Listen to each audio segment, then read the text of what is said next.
Esto es Gestoras. El podcast Gestoras te trae conversaciones con gestoras culturales del norte y del sur. Celebramos el trabajo de las gestoras latinas, compartiendo sus historias de éxito, desafíos y aprendizaje. El episodio de hoy es en español. Today's episode is in Spanish. You can read a transcript of today's episode on our website, or you can also watch it on YouTube with English language captions. Carolina Mosquera Hernández es una artista afrobogotana con formación en danza tradicional y contemporánea. Además, es graduada en educación física y especialista en salud ocupacional. Su búsqueda como bailarina la ha llevado a interesarse en explorar distintas técnicas dancísticas y conocimientos de la comunidad afro en todo el mundo. En la actualidad, desempeña el rol de representante legal y gestora cultural de la Corporación Cuerpo y Mente, que busca visibilizar, fortalecer e integrar las prácticas artísticas y culturales afrodescendientes en los procesos sociales y culturales de Colombia. Es directora del Festival de Sabiduría Afrocolombiana y el Afrofestival Colombia, que este año celebran su 8ª y 10ª edición respectivamente. Trabajó en la fase inicial del Museo Afro en Construcción en Colombia y es gestora cultural de la Secretaría de Cultura, Recreación y Deportes. Actualmente está inmersa en una investigación sobre el cuerpo y el territorio, así como en los procesos culturales étnicos que buscan reconocer las tradiciones arraigadas en nuestra sociedad. Hola Carolina Mosquera Hernández, ¿qué tal? ¿Cómo estás, Jimena? Muy buenas tardes. Saludos desde Bogotá. Estuve una vez en mi vida en Bogotá, una semana, y me enamoré. ¿Qué ciudad? Hermosa. ¿Qué ciudad? Ah, hermosa, así que pura envidia. Y no me digas que estás tomando, ¿hay café por ahí? Sí, claro que sí. Acá tengo el cafecito. Salud. Salud. Ahora sí, mi envidia no conoce límites. Bueno, Carolina, muchísimas gracias. Sé que sos una mujer muy ocupada, que venís de estar trabajando más intensamente que nunca, en particular este último mes, y sé lo que es, lo precioso que es tu tiempo. Así que te agradezco de corazón, yo y todo el equipo de gestoras, que nos estés dando este tiempo, para que más gente pueda conocer tu trabajo. No, maravilloso. Gracias, Jimena, por invitarme a este programa de gestoras. Para mí es un honor estar presente en este programa tan maravilloso que visibiliza también el quehacer de nosotras las mujeres. Y bueno, vamos a que el público conozca un poco las cosas que nos han deslumbrado de ti, impresionado tanto de ti, de tu trabajo. Sé que mucha gente ya conoce tu trabajo en Colombia y en otros lugares. Contanos un poco cómo fue que Carolina Mosquera Hernández llegó a ser Carolina Mosquera Hernández. Bueno, Carolina Mosquera Hernández es una mujer que nace en la ciudad de Bogotá, afrodescendiente, de madre cartagenera, de padre chocuano, donde empieza pues un proceso claramente artístico. Hay una sensación y una necesidad de acercamiento alrededor de los procesos artísticos, inicialmente desde la danza. En el colegio habían unas particularidades alrededor de mi necesidad de ser, teniendo en cuenta que pues también habían unas problemáticas raciales, unas problemáticas que pues claramente no permitían que pues fuera acogida en un lugar donde pues habíamos 1.000 personas, mil estudiantes, y dentro de esos 1.000 estudiantes pues yo era la única niña negra, y dentro de ese proceso pues claramente pues la necesidad de contar, de informar quién era, una cantidad de sensaciones que pues al final eran reprimidas porque no tenía la posibilidad de ser.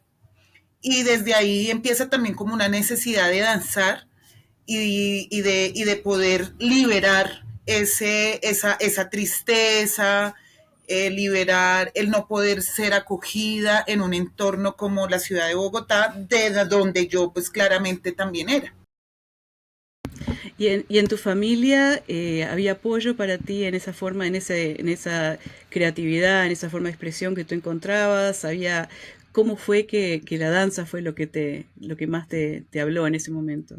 Claro que sí, pues mi familia siempre muy pendiente pues, de las necesidades y de mis sentires, porque además siempre me veían que yo llegaba del colegio a danzar, a bailar, ¿sí? Entonces, Una vez mi padre llega y dice, bueno, le dice a mi mamá, yo creo que la niña tiene necesidad de bailar, entonces la voy a llevar a donde una amiga mía, y esa amiga de él se llama Esperanza Biojó, que es una de las mujeres que pues también generó toda una precursión alrededor del arte negro acá en la ciudad de Bogotá. Su fundación es Fundación Colombia Negra, y ahí yo inicié con 14 años más o menos a danzar con Esperanza. Pues veíamos todas las danzas tradicionales del Pacífico Sur y Pacífico Norte.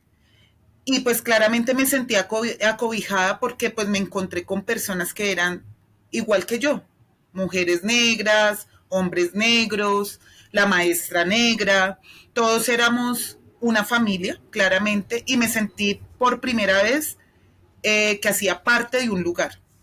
Es impresionante lo que me contás, que era solamente una niña negra en medio de 1000 niños blancos. Lo que debe haber sido, ¿no? Entrar luego en un espacio que sentías que te pertenecía, y que había gente que te veía. ¿Y ese espacio era solamente de danza o era también actuación, otro tipo de cosas?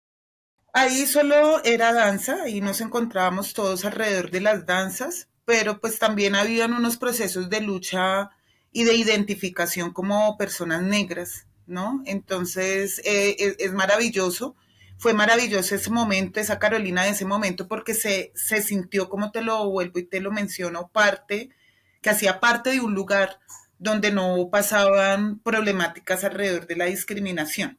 ¿Y qué pasó después de eso? ¿Cuál fue tu próximo paso? Bueno, empezaron muchas cosas porque pues yo me acerqué a la danza tradicional, pero yo sentía claramente que yo quería hacer otras cosas. Era más histriónica tal vez, más teatral. Entonces yo pues empecé a tener una serie de búsquedas internas y dentro de esa búsqueda me encontré con el capoeira, ¿sí?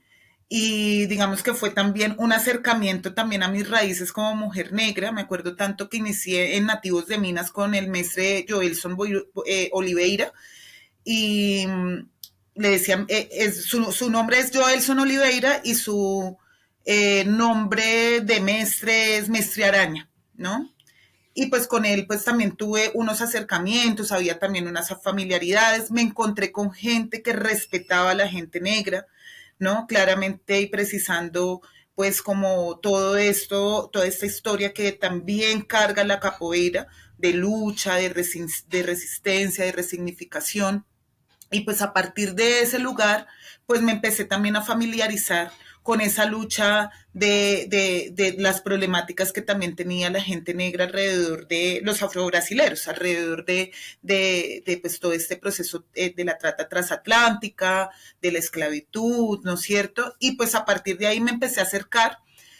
Duré ahí casi 2 años, 3 años y empecé otra vez nuevamente la búsqueda y me encontré con danza contemporánea y me encantó porque era algo más de mi sentir, ¿no? Algo en la que yo podía poner mi arte, mi ser, mi Carolina, la Carolina que quería contar, lo podía poner en un momento danzario y empecé a danzar me acuerdo tanto que inicié mi primer curso en la Universidad Nacional, generando pues un proceso de danza contemporánea básica. Entonces ahí me encontré que uno podía danzar en el piso, entonces me pareció maravilloso hacer técnica móvil, piso móvil, después Graham, release, y me sentía muy yo, y pues a partir de ahí empezaron pues como unas búsquedas, y dentro de esas búsquedas también me encontré con la danza afrocontemporánea, con el maestro Jairo Cuero, ¿sí? Y pues ahí estuve con todas las danzas mandinga alrededor de África del Oeste, ¿sí? Y empecé pues como a generar dentro de un proceso de investigación como una mistura de lo que había tenido con capoeira, danzas tradicionales del Pacífico Norte, Pacífico Sur, y pues la danza contemporánea que pues es un proceso pues bastante europeo, y generar esa mistura me permitía a mí también poder contar esa historia de la Carolina que pues estaba viviendo, estaba generando una visión alrededor del aprendizaje de su carrera, que pues en ese entonces estaba estudiando licenciatura en educación física, el poder contar esa historia no contada alrededor de mi cuerpo, de qué es ser una mujer afrodescendiente nacida en la ciudad de Bogotá. Y así sucesivamente empezó esa exploración y dentro de esa exploración pasó cosas maravillosas, porque me acuerdo tanto que había una chica con la que bailábamos en el grupo de danza que se llama Connie, le dicen Connie, y ella era alemana, o es alemana, no sé ahorita la vida de Connie. Y pues me acuerdo tanto que ella un día me dijo, Caro, ¿por qué no traemos unos maestros de África? Y yo le dije, maravilloso. Me dijo, sería maravilloso que nos pudieran dictar y dar a conocer pues esas prácticas. Bien por Connie. Fue maravilloso. Y lo hicieron, lo trajeron a los maestros de África. Sí, los trajimos, pero digamos que pasaron bastantes cosas. No los trajimos como tal, ellos ya estaban acá. Ellos estaban estudiando en la Universidad Javeriana y uno de ellos era de la tribu turcana de Kenia. Y pues todo su proceso era alrededor de las danzas y pues todo un proceso de oralitura. Y pues él nos dictó talleres de danza de Kenia, de la tribu turcana, cantos, y pues sí, hubo un acercamiento de lo que era esa cultura con la cultura, pues imagínate, alemanes, gente de Bogotá, gente pues de Medellín, sí, como que hubo una mistura de gente de diferentes territorios, no solamente de Colombia, sino del mundo. Y ahí empezó pues todo como un proceso de gestionar artistas para que pudieran traernos conocimiento alrededor de falencias o cosas que no conociéramos alrededor de otras culturas y empieza todo por un recorrido de la danza. Carolina, se ve que tú y tus colegas estaban haciendo una investigación y una formación muy amplia y muy profunda, ¿no? Y muy deliberada sobre todas estas distintas formas de expresión y de danza. Y me parece interesante explorar la pregunta de, en aquel momento en Colombia y aún hoy, ¿qué tipo de espacios o lugar había y ocupa las expresiones artísticas afrodescendientes? En esos momentos, te estoy hablando más o menos de los años 1997, 99, pues digamos que los espacios eran muy limitados, ¿no? Hubo pues también una reivindicación alrededor de pues un grupo de personas ya mayores que se pusieron en la tarea de generar pues un proceso alrededor de pues cómo se iba a generar la inclusión de las comunidades negras de Colombia, afrocolombianas, raizales, palenqueras, no solamente en un proceso educacional, sino también político, de salud, ¿no? Entonces empieza pues un proceso alrededor de los consultivos, que son diferentes personas tanto de los territorios negros de Colombia, como los consultivos distritales que eran los que hacían parte de la ciudad de Bogotá, y ahí empieza una cantidad pues de procesos alrededor de la ley 70, de cómo esa ley 70 realmente de 1993 va a ser parte de ese proceso de la constitución del 91 y a partir de ahí cómo pues realmente se empieza a reivindicar el derecho de la comunidad negra afrocolombiana, raizal y palenquera en la ciudad de Bogotá, pero no solo de Bogotá, sino de todo Colombia.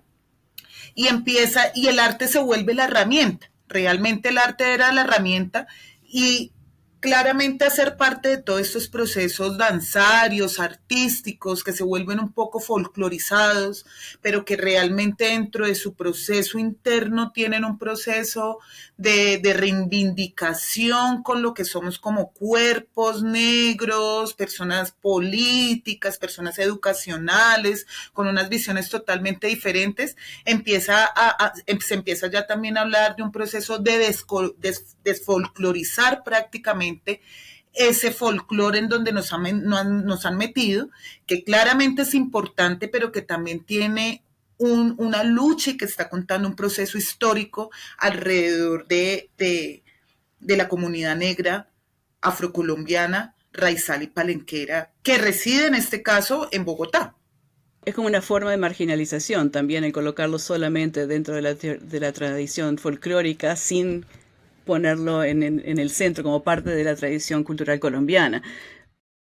la parte de folclorizar a la comunidad negra afrocolombiana raizal y palenquera, y lo digo así porque pues somos grupos diversos étnicos también desde lo negro, ¿sí? Es precisamente el poder también empezar a generar un proceso claramente político de inclusión alrededor de los privilegios que tiene la ciudad, como en este caso es Bogotá, y los privilegios que pues tienen también los territorios negros de Colombia, ¿sí? Entonces, claramente el desfolclorizar ese folclor que hace parte de nuestro folclore ha sido una tarea muy importante para mí como mujer negra, nacida en la ciudad de Bogotá, claramente, donde empieza también a contar que a partir de esas tradiciones está también una lucha, también se está contando lo que no se ha contado, porque pues desafortunadamente, Jimena, yo te cuento que a nosotros nos tienen solamente como bailarines, como músicos, pero pues no se cuentan otros procesos en los que hacemos parte nosotros como comunidad o como personas negras, ¿no? Y para las personas que no conocen la política de Colombia, las leyes de Colombia, ¿podrías explicar un poquitito qué fue la Ley 70? ¿En qué consistió? Claro que sí, la ley 70 de 1993 es una ley que pues está en proceso modificatorio en la Constitución del 91, donde pues prácticamente lo que busca es fortalecer los procesos primero educacionales, a donde claramente eh, eh, en, en la institución educativa se pueda tener la cátedra de estudios afrodescendientes, que es una de las formas para poder mitigar las problemáticas de discriminación y de racismo que se viven en la ciudad de Bogotá, pero además en el territorio colombiano como tal, ¿sí? Adicionalmente, pues salvaguardar esas prácticas artísticas y culturales que pues permiten que se siga conservando esas historias de los territorios en los que nosotros estamos, ¿sí? Pero principalmente el enfoque de la ley 70 es generar un proceso de etnoeducación, ¿sí? O sea, la cátedra de estudios afrocolombianos en las instituciones, que es la manera para empezar a mitigar esas discriminaciones y esos racismos. Y tú parece que en este proceso pasaste de ser una persona que estaba enfocada en su arte, ¿no? En desarrollarte como artista, a agregarle a eso una actuación de reivindicación también, de reivindicación y de definición de las varias culturas afrodescendientes que existen en Colombia. ¿Cuál fue tu siguiente paso? ¿Qué otro tipo de cosas has hecho ahora con ese nuevo rol que venías asumiendo? Bueno, el nuevo paso fue constituir mi corporación. Mi corporación se llama Cuerpo y Mente, cuerpo por todo el tema de la danza y mente, por todo alrededor de pues también esas necesidades de investigar quién es esta mujer nacida en la ciudad de Bogotá, ¿sí? Buscar sus raíces, identificarse, y empieza pues un proceso de indagación, de investigación alrededor de cómo el cuerpo se vuelve territorio del qué hacer, ¿no? Territorio de mi historia, territorio de las formas de vincularme con otros, y este cuerpo cómo empieza a transmitir y a intercambiar los saberes, ¿no? Entonces nace Corporación Cuerpo y Corporación Cuerpo y Mente nace con el fin de fortalecer, visibilizar, circular todas las prácticas artísticas y culturales de las comunidades y etnias de Colombia, pero claramente empiezo a hacer un énfasis muy juicioso, pues con todo el énfasis de las comunidades negras de Colombia, para poder saber cuáles son mis raíces, cuál es ese proceso identitario mío que me fortalece como individuo para poder contar esa historia que pues no se le han contado a muchos jóvenes negros y más nacidos en una ciudad como Bogotá. Carolina, te quería preguntar también, como parte de tu evolución profesional, sé que también estuviste en otras disciplinas, ¿no? Que eventualmente fuiste este, seleccionada para hacer algo muy importante en una iniciativa en museos. ¿Nos puedes contar un poquito de eso? Claro que sí, Jimena. Bueno, mira, te cuento que en el 2021, 2020, 2021, pues me llegó al WhatsApp, yo estoy en diferentes grupos, ¿no? Y me llegó al WhatsApp una convocatoria para hacer parte de un proceso de apoyo profesional para un museo afro. Y yo dije, bueno, yo estaba pues con lo mío, organizando un festival, el Festival de Sabiduría Afrocolombiana, que ya después te contaré un poco de ese festival. Y pues dije, bueno, voy a pasar los papeles. Y pasé los papeles, pasé pues como todo el proceso y me llamaron a entrevista. Estaba muy nerviosa porque hacía mucho tiempo no me llamaban a entrevista. Eh, y entonces yo dije, bueno, pues lo que fue y lo que será. Y entonces estuve en la entrevista virtual porque en ese entonces estábamos también saliendo de pandemia. Y fue maravilloso porque pues al principio era un montón de gente en entrevista, pues no un montón de gente, pero éramos como 3 o 4 personas, lo que recuerdo, dentro de mi vago recuerdo porque estaba muy nerviosa. Y pues bueno, me dijeron, ¿cómo te vamos a llamar? Y yo, bueno, pasó el tiempo, pasó la semana, pasó 2 semanas, 3 semanas, y un día me escribieron como, mira, estamos pues interesados de que trabajes con nosotros y pues queremos que hagas parte de este proceso de apoyo. Para mí fue muy sorprendente porque pues realmente se había presentado muchísima gente, se presentaron más o menos 451 personas y de esas 451 personas fuimos 2 elegidas, entre esas yo, y pues entré a laborar en la construcción del Museo Afro de Colombia en una fase inicial, ¿no? Entonces, ¿qué es lo que se necesita en este Museo Afro de Colombia? Ese Museo Afro de Colombia pues va a estar situado en la ciudad de Cali y pues se generó todo un proceso en el cual yo estuve apoyando de un prototipo alrededor de cómo sería un museo afro y se hizo en el Museo Nacional de Colombia. Qué bueno poder estar ahí definiendo, en vez de tener que esté en manos de otro, ir a visitarlo y ver que uno no está representado, que las culturas no están representadas de la forma que deberían, o que los objetos o las cosas no reflejan lo que uno piensa. Usted, señora, me lo pasó muy rápido el anuncio, pero ser una de dos seleccionadas entre 451 personas no es poca cosa. Sí, fue bastante interesante. Y bueno, pues yo duré ahí poco tiempo, duré 7 meses, 8 meses más o menos, porque pues me hicieron el llamado, pues pues más que el llamado, fue un llamado interno en el cual yo pues quise también darme esa pela de buscar por otro lado, pues también mi quehacer, que es la gestión cultural. Y, y pues ahí, bueno, empezaron a pasar una cantidad de cosas en las cuales me presenté pues pues, en una convocatoria que se abrió para hacer gestión cultural en Secretaría de Cultura. Entonces, Carolina, ahora sí quiero que me cuentes del Afrofestival, que lo comenzaste tú y que abarca una variedad enorme de artistas de todas partes y que por las redes sociales, que fue como la primera vez que me enteré del festival, tiene como decimos en mi país, una onda positiva enorme, ¿no? La gente estaba claramente feliz y con mucha energía de estar participando y de estar estando en ese proceso. Así que contanos del festival. Pues bueno, el festival nace en el 2015.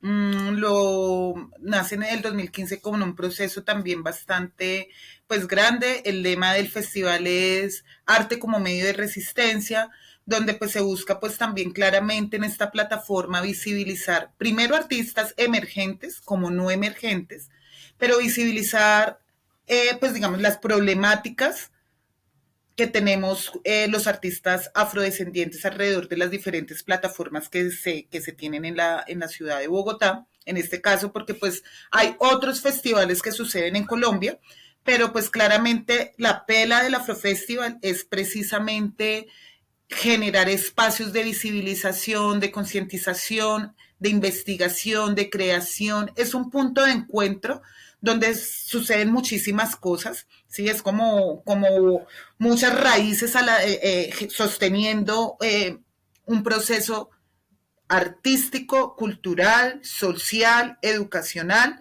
político, ¿sí? Económico, de las comunidades negras de Colombia que residen en la ciudad de Bogotá.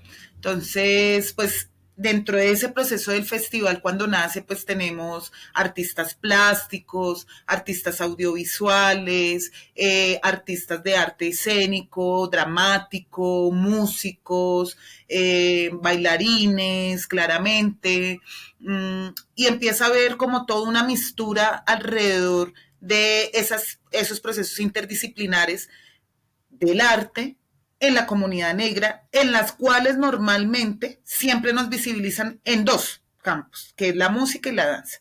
Pero lo demás no se visibiliza y pues a partir de ahí pues el festival se da como se pone muy juiciosamente a investigar quiénes son los artistas que están en otros procesos interdisciplinares que además no están mapeados y si están mapeados pues no están en un foco claramente desde lo afro, porque no necesariamente también por ser afro tienes que hacer cosas tradicionales que enmarquen un proceso que cuente esa historia afrodescendiente.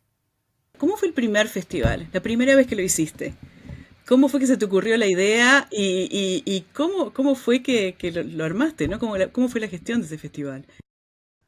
Bueno, la primera vez pues, sucedió porque claramente ya había un festival que lo antecede, que es el Festival de Sabiduría Afrocolombiana.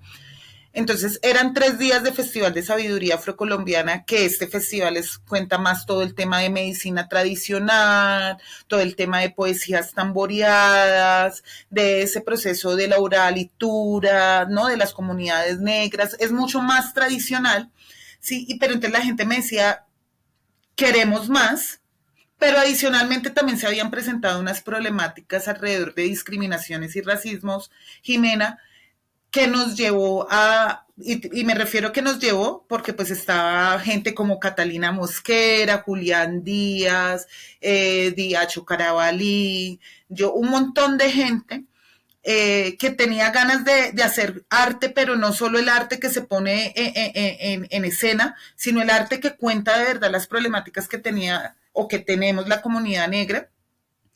Y pues suceden una serie de inconvenientes que nos llevan a pensarse, oiga, sería chévere hacerse algo que empiece a hablar sobre las problemáticas de discriminación y de racismo que vive la comunidad negra residente en la ciudad de Bogotá a partir del arte. Y se decide hacer unas ruedas contra el racismo en las localidades de Bosa, Ciudad Bolívar, Usme, ¿sí? Comentando pues las problemáticas que viven los cuerpos racializados, ¿sí? Y pues a partir de ahí pues se generó una comunidad grandísima porque éramos más o menos unos 30 artistas pues en esas ruedas contra el racismo, cantando, bailando, recitando poemas, ¿sí? Generando pues una resistencia a través de nuestros cuerpos y la herramienta era el arte. Así que el festival se genera en parte de una forma bastante orgánica, ¿no? Surgiendo de estas ruedas, pero un festival hay que gestionarlo, ¿no? Y para seguir como has seguido tú, año tras año, y además con mucha intención tiene la programación de tu festival, porque yo lo he venido siguiendo y tiene mucha intención en asegurarse que haya representación de todas las culturas afro y de que haya una representación muy amplia de las disciplinas del arte, que tú ya te has referido un poco a eso. ¿Cómo es tu forma de trabajo para asegurarte que eso funcione? ¿Y trabajas sola? ¿Tenés un equipo? ¿O es algo más informal? ¿Cómo es que pasa todo eso? Bueno, Jimena, en el 2015 tuvimos apoyo me gané una beca de estímulos que hace el Instituto Distrital de Artes de Bogotá y de Artes. Y pues con esa primera beca, me acuerdo tanto, fue que iniciamos con el festival para poder pagarle a un capital humano grande. ¿Mm?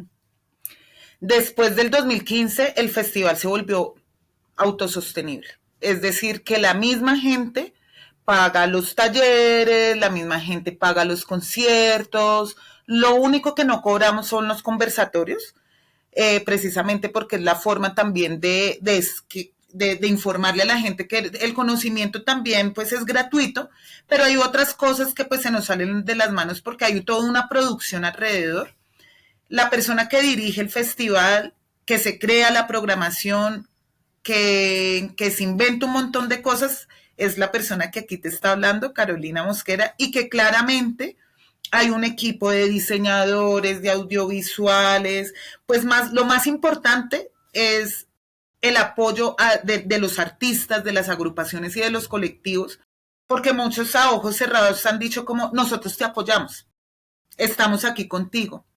Entonces lo que viste este año fue como claramente un proceso súper autosostenible, donde la gente pues pagaba las entradas de casi todo, o sea, nada, solo lo único que vuelvo y te menciono era gratis, es el conversatorio, pero pues también con precios muy accesibles, ¿no? Boletería muy económica, pues para también empezar a incentivar como esa necesidad de la gente de conocer otras particularidades de las comunidades negras alrededor de la palabra, del diálogo, de las investigaciones, ¿no? Entonces, ese ha sido como el camino, pero principalmente el equipo de trabajo se hace año tras año, que son los artistas que pues siempre están muy interesados en trabajar. Hay artistas con los que ya llevo casi 13 años trabajando, imagínate.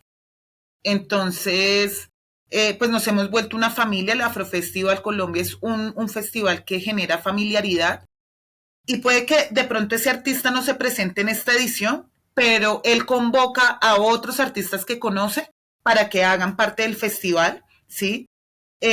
Hay muchos artistas que no se desvinculan jamás del festival, entonces acompañan a todo. A mí me sorprendía mucho este año que yo decía, pero había gente que ya desde que inició en el 2015 el festival, hasta los días de hoy, llegaba a sentarse a escuchar sus conversatorios, talleres y el concierto. Y yo decía, Dios mío, esto me llenaba de mucha sensibilidad, o sea, me ponía muy, muy emocionada, muy sensible alrededor de darse cuenta que hay gente que se mueve fuertemente alrededor de lo que está pasando porque se está volviendo un movimiento también sano, bonito, ¿no? Sí, sí, exactamente. Al escucharte hablar de esto es que la gente ha encontrado, como decís tú, su familia, pero también en una forma y como familia, una familia no disfuncional, ¿no? Una familia que ha encontrado la forma de apoyarse unos a otros y de potenciarse unos a otros dentro del Claro. proceso. Y quería preguntarte, porque este festival ya lleva muchos años corriendo, uno, en qué época del año es, en qué fechas es, por si hay gente que quiere, que está escuchando, que no ha participado, que quisiera participar, y también qué pasó durante la pandemia. Claro que sí, bueno. En la pandemia, empiezo por la pandemia, en la pandemia no pasó festival, pero pasó el otro festival que fue el Festival de Sabiduría Afrocolombiana y pasó desde el territorio de San Basilio de Palenque. Entonces allá en San Basilio de Palenque se hizo todo un proceso de conversar sobre las prácticas fúnebres, sobre las prácticas musicales alrededor de esas prácticas fúnebres. Eh, Se estuvo con Teresa Salgado, con Franklin Tejedor Hernández, con Franklin Hernández. Entonces, mientras que no pasaba Afrofestival, estaba pasando el Festival de Sabiduría Afrocolombiana, que pues lo transmitimos desde allá, pues hablando de estas prácticas, pero también pensando en tejer esa territorialidad que pues hoy en día pues se ha vuelto también una oportunidad, porque pues también tú sabes que el tema de la virtualidad con la pandemia nos acercó a lo que pensábamos que no podíamos lograr, entonces eso fue como también abrirse ese panorama de decirse, bueno, si el Afrofestival sucede ese año de pandemia, debe suceder virtual, pero ¿cómo lo hacemos? Y en ese cómo lo hacemos, pues pasaron los tiempos, pues angustias, tú sabes que eso fue un momento muy difícil, yo creo que de la humanidad, y pues cuando ya se pensó hacer el festival, ya estábamos en el otro año, ya habíamos salido de pandemia, y yo decidí en ese tiempo, en ese lapso de tiempo, yo decidí presentarme en una beca en Secretaría de Cultura. La beca se llamaba Decenio Afro para mujeres, y el Afrofestival yo lo hice como Mujeres que Cuentan Cantando. Afrofestival, Mujeres que Cuentan Cantando. Entonces eran mujeres de diferentes territorios negros de Colombia contando esa tradición oral a través de la música. Entonces, ¿cómo se teje esa historia? Se vuelve a reescribir la historia a partir de la música. Y fue maravilloso porque pues nos damos cuenta que la música es el puente claramente de transmisión, de hablar sobre las historias y las particularidades de las comunidades negras de Colombia. Así que, si bien lo pudiste hacer en persona y pudo ser en persona el festival, ¿estarías preparada para alguna iteración, alguna otra forma de poder hacer algo virtual, de repente con otras comunidades que están un poco más lejos? Claro que sí, claro que sí. De hecho, creo que de eso se trata. Pues digamos que el festival claramente uno de sus énfasis también principales es generar esos intercambios, ¿no? Entonces, dentro de esos intercambios, tal vez si no tenemos la posibilidad económica, tú sabes que pues también todo el tema de viáticos a veces se vuelve muy complejo, y más para un festival que es autosostenible, pues tener la oportunidad de que la virtualidad se vuelva amigable para poder tener a los investigadores o artistas que, que la comunidad también está solicitando, ¿no? Porque acá en Sí. Colombia pasa algo muy fuerte, y es que lo negro, los procesos artísticos étnicos negros, a la gente realmente le llaman, la gente está muy interesada en realmente investigar y de conocer qué pasa con la comunidad negra de Colombia. ¿Qué sueños tenés tú, Carolina, para el festival? ¿Qué te gustaría que pasara? Es una pregunta bastante, mejor dicho, pero de eso se trata, ¿no? Se permite soñar, y dentro del sueño yo me imagino que el festival tiene que ser un festival grandísimo para todo el mundo, aunque debo decirte que a veces me da miedo porque creo que cuando hay cosas que se vuelven tan grandes se salen de las manos y pierden la esencia. Y para mí, el que el festival sea un festival pequeño, donde la gente pueda hablar, a donde la gente pueda conocerse, pueda sentirse esa humanidad, me parece maravilloso, pero creo que para mí lo más importante es que el festival esté en todo el mundo, que el festival Afrofestival Colombia se vuelva un festival que acobije no solo comunidades negras, sino comunidad en general, que tengan ganas de compartir, de conocer la diferencia, de soltar el miedo que nos han inculcado alrededor del otro, ¿sí? Eso yo creo que es lo más importante, ¿no? Porque creo que lo más maravilloso es poder saber quién es Jimena, cuál es la cultura de Jimena y la cultura de mucha gente, para que de esa manera también, one blood, uno solo, una sola sangre, tal vez, ¿por qué no? Y bueno, con eso que estás hablando me estás llevando a una pregunta que te la iba a hacer un poquito más tarde, pero te la voy a hacer ahora. Como tú sabes, en gestoras, cada gestora deja una pregunta para preguntarle a alguna otra. Y la pregunta que te iba a tocar a ti, que te toca a ti, está muy conectada con esto que venís diciendo, ¿no? De cómo te gustaría cómo te gustaría ver que el mundo fuera, ¿no? En un futuro. Que es con tu trabajo, Carolina, con las cosas que tú estás haciendo. ¿Qué legado, qué mensaje te gustaría dejar después de todo esto? Yo creo que el mensaje es, el más importante es el respetar la diferencia, el permitirle al otro ser lo que debe ser, el ver la riqueza cultural que tenemos todos los seres humanos, y que una no vale más que la otra, sino que todas son igual de válidas y maravillosas, y es que es la forma de que esas estrellas y esas formas de generar comunidad se vuelvan más hermanas, más cercanas, más amigables. Lo más importante es no tenerle miedo a esas diversidades en las que nos encontramos, porque cada una, vuelvo y te repito, son maravillosas desde el lugar y desde su historia y su particularidad. Entonces creo que eso es lo más importante, ¿sí? Para que se pueda acabar tantas problemáticas es importante reconocer al otro y reconocer lo maravilloso y esa historia que tiene ese ser, esa comunidad, ¿sí? Me estás dando una esperanza en la humanidad que yo francamente estaba perdiendo escuchándote hablar de esto. Ojalá más gente se contagie de lo que estás diciendo, Carolina.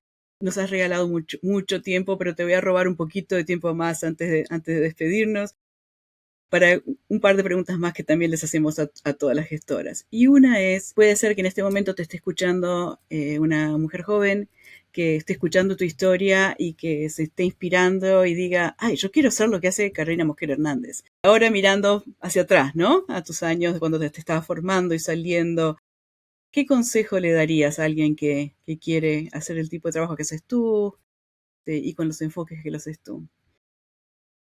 El mensaje es que no dejen de soñar, que todo lo que uno sueña se puede lograr, que a veces parece que no va a llegar en el momento, pero todo llega en el momento preciso.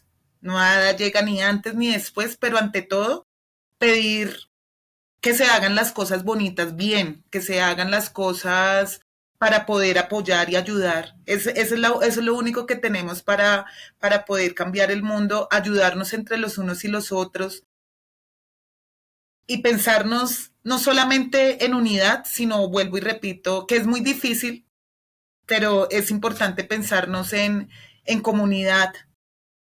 Y pues para mí el sueño es lo más importante para poder lograr lo que se quiere. Si no se sueña, pues es muy difícil lograr cambios en el mundo. Eso también se lo digo yo a mi hija. Yo le digo a Dania, Dania, ¿cómo te quieres ver? ¿No? Y es importante que desde ya empecemos a cultivarnos como unos seres que pueden transformar cosas maravillosas. Yo creo que hay muchos seres humanos maravillosos, demasiados. Estoy segura. Y de eso se trata, ¿no? De que no nos dividamos más y que pues la forma de no dividirnos es también generar un proceso alrededor del arte. El arte yo creo que es la forma más maravillosa de curar, de generar esperanza, de reconocer al otro, de vernos a los ojos, de soñar, ¿no? Porque cuando tú estás creando, estás soñando y cuando lo estás creando y estás soñando lo ves puesto en una escena y es cuando tú dices, wow, a cuántas voces o cuántas voces no pudieron hablar, pero el arte lo pudo decir y lo dice sin necesidad de matar a nadie, de violentar a nadie, lo dice desde lo más puro, ¿no? Lo más puro, ese momento puro del alma. Pues yo creo que es eso, de eso se trata, creo que espero que no nos apaguen la luz porque es muy importante seguir soñando y que no nos tengan miedo, ¿no? Porque pues tú sabes que a veces cuando uno mueve corazones, a veces pues pasan muchas cosas alrededor, pero yo creo que es una forma bonita de cambiar el mundo y para mí el arte ha sido la manera, esa ha sido la forma y pues de pronto ya no estoy bailando, danzando, pero creo que mi forma más grande es apoyar a esos artistas que a veces creen que no pueden hacerlo porque pues ser artista tú sabes que es muy difícil, más en un país como Colombia, donde pues desafortunadamente pues, pues pasan muchas cosas, hay pocas plataformas, incentivos y demás estímulos, pero creo que mi trabajo, mi propósito aquí en la Tierra es ese, generar una oportunidad para esos artistas que a veces creen que no tienen una posibilidad de contar quiénes son y sus sueños, ¿no? Y para mí eso que estás diciendo me llega acá, me llega al corazón, porque es parte de lo que estamos tratando de hacer el equipo de gestoras también, ¿no? Demostrarle a la gente que hay luces de esperanza, que hay luces, hay estas mujeres que están haciendo estos trabajos, apostando al futuro, creyendo en el presente, no dejando morir sus sueños, juntando energías, ampliando, ¿no? las posibilidades para otra gente y que existen. Y eso lo estás haciendo tú en una forma increíble, generosa y creativa. El escuchar historias como la tuya dan tanta esperanza a la gente, ¿no? De que hay lugares, de que hay posibilidades, de que hay cosas que se pueden hacer, que hay solidaridad y belleza todavía en el mundo. Sí, pero de eso se trata, Jimena, de verdad, creo que eso es lo que, de verdad, creo que mi gestión es puro amor, esa es mi gestión, Sí, y me he dado cuenta, y de hecho hoy yo le hablaba a mi mamá, mami, a veces creo que doy demasiado. Y entonces me dice ella, hija, pero uno da lo que puede dar de su corazón, y creo que al final creo que a veces nos ha faltado amor para entender al otro, y nos han alimentado el miedo al otro. Entonces yo creo que el festival busca eso, Carolina Mosquera busca eso, sinceridad, claridad, diálogo, ¿no? Y ese sería, yo creo que eso le diría a muchas niñas, niños, como el sueño más importante es lo que tú tengas en tu corazón, y para los padres más que todo, ¿no? También, que pues no dejen de alimentar esas posibilidades de que hay un mundo mejor para nuestros hijos, que no todo está perdido, realmente. Yo siento que como vibremos como seres humanos, así nos va a ir también como seres humanos. Bueno, con mucha pena de tener que terminar esta conversación, te hago mi última pregunta, que es, ¿qué pregunta te gustaría hacerle a cualquier gestora que siga? ¿Qué te gustaría plantear? Claro que sí. La pregunta planteada sería, ¿cómo continuaría ese sueño alrededor de un cambio social? Muy bien. Bueno, muchas gracias. Esta ha sido Carolina Mosquera Hernández. Muchísimas gracias por tu tiempo y tu sabiduría y toda esta inspiración y emoción que nos has dejado a todos. Muchas gracias. Muchas gracias a ti, Jimena, al equipo de gestoras, a gestoras, por hacerme parte de este proceso tan maravilloso. Este episodio de Gestoras fue presentado por Jimena Varela y producido por Cecilia Ibanier. Fue grabado en Washington, D.C. y Bogotá, y mezclado en el programa de gestión cultural de American University, Washington, D.C. El diseño es de Vía Silva. La música es Hace que exista, de Eli Almic. Gracias por escucharnos. Regálame unos segundos, dame tu punto de vista. Sagrada esa interacción hace que exista.